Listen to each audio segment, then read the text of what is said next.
భోగికి ముందున్నటువంటి నెల రోజులు కూడా కన్యపిల్లలందరితోటి కూడా గొబ్బెమ్మల్ని చేయిస్తారు.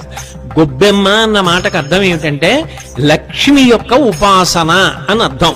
ఈ కాలమనందు లక్ష్మీదేవి అనుగ్రహం కలిగే సమయం కాబట్టి ఆవు పేడతో గొబ్బెమ్మలు చేయించి బంతిపూలు పెట్టించి ప్రదక్షిణం చేయిస్తూ గొబ్బెమ్మల మీద పాటలు పాడతారు.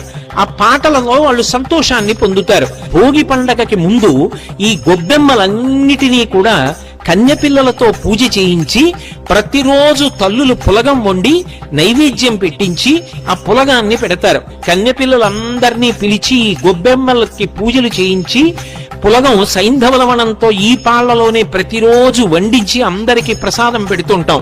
ఇవన్నీ తిని ఆడపిల్లలు చక్కగా సమాజంలో వృద్ధిలోకి రావాలి అని చెప్పి అందుకని పులగం పెడతారు.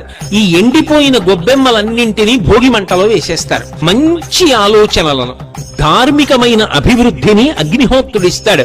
ఆ అగ్ని ద్వారా ప్రతి ఇల్లు కూడా వృద్ధిలోకి వచ్చి అందరూ సంతోషంగా ఉండాలి. భర్తని ధర్మపదంలో ఉంచగలిగినటువంటి పరమశక్తివంతురాలు భార్య.